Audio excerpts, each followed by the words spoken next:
కృష్ణాపురంలో శారదమ్మ అనే ఒక వయసు పైబడిన ముసలమ్మ జీవిస్తూ ఉండేది.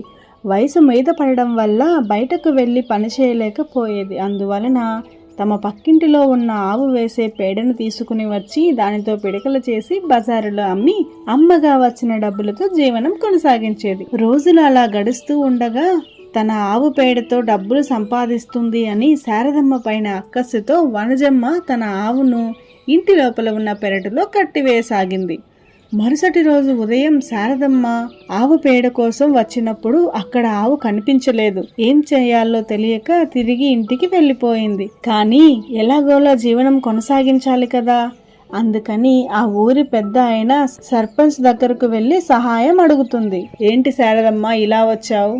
అయ్యా సర్పంచ్ గారు, నాకు వయసు పైపడింది, బయటకు వెళ్ళి పనిచేసే శక్తి లేదు. మీరు నాకు ఏదైనా సహాయం చేస్తే మీకు రుణపడి ఉంటాను. అలాగా, సరేలే, నేను ఏదో ఒక ఏర్పాటు చేస్తాను, బాధపడకు. ఆ ఊరి సర్పంచ్ చాలా పిసినారి అయినప్పటికీ సర్పంచ్ ఎన్నికల దగ్గరలో ఉండడంతో శారదమ్మకు సహాయం చేయకుండా పంపేస్తే తనకే నష్టం కలుగుతుంది అని గమనించి తన దగ్గర అనారోగ్యంగా పడి ఉన్న ఒక ఆవును ఇక ప్రయోజనం లేదు అని భావించి శారదమ్మకు ఇస్తాడు.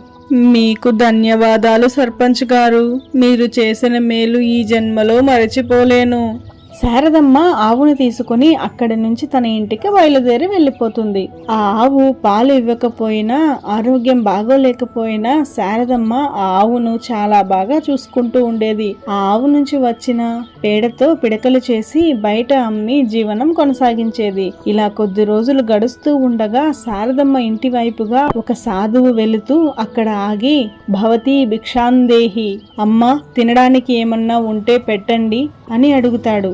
స్వామీజీని చూసిన వెంటనే శారదమ్మ, స్వామి లోపలికి రండి, ఇదిగోండి కాళ్ళు కడుక్కోండి, మీరు ఇక్కడ కూర్చోండి, నేను వెళ్ళి తినడానికి ఏమన్నా తీసుకుని వస్తాను అని శారదమ్మ లోపలికి వెళ్ళి గిన్నెలోంచి తన కోసం ఉంచుకున్న అన్నం మొత్తం పెట్టుకుని స్వామీజీ కోసం తీసుకుని వస్తుంది. తీసుకోండి స్వామీజీ, భోజనం స్వీకరించండి.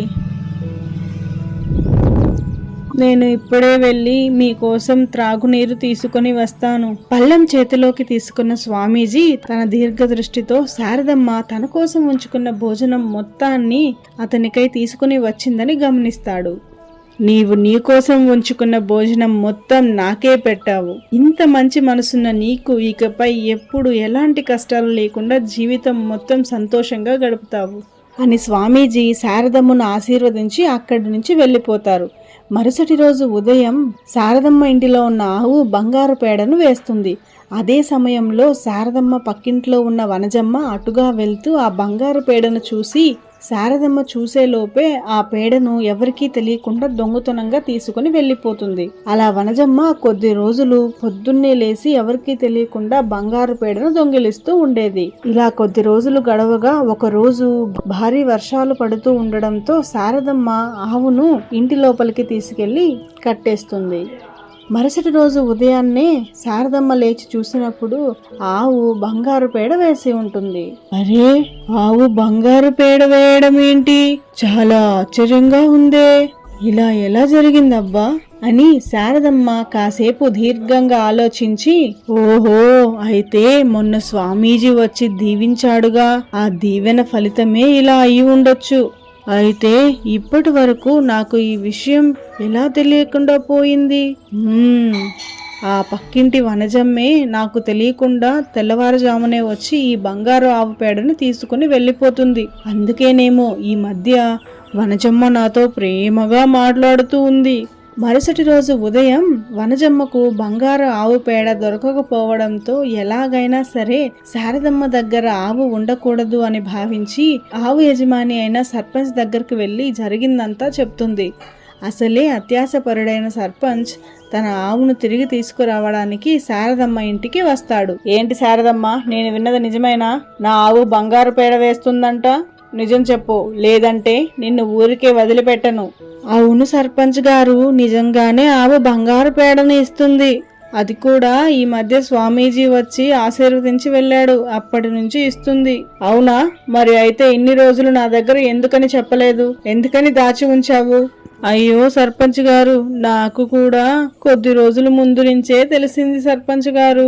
జరిగిందేదో జరిగిపోయింది, అయినా అది నా ఆవే కాబట్టి నేను ఇక దానిని తీసుకుని నా ఇంటికి వెళ్లిపోతున్నాను అని చెప్పి సర్పంచ్ ఆ ఆవును తన ఇంటికి తీసుకుని వెళ్లిపోయాడు. సర్పంచ్ ఆవును ఇంటికి తీసుకుని వెళ్లి ఇంటి లోపలే ఉంచుకున్నాడు. రాత్రి మొత్తం అలా గడిచిపోయిన తర్వాత ఉదయాన్నే లేచి చూడగానే సర్పంచ్ ఇల్లు మొత్తం ఆవు పేడతో నిండిపోయింది. కానీ అది బంగారు ఆవు పేడ కాదు, మామూలు ఆవు పేడ.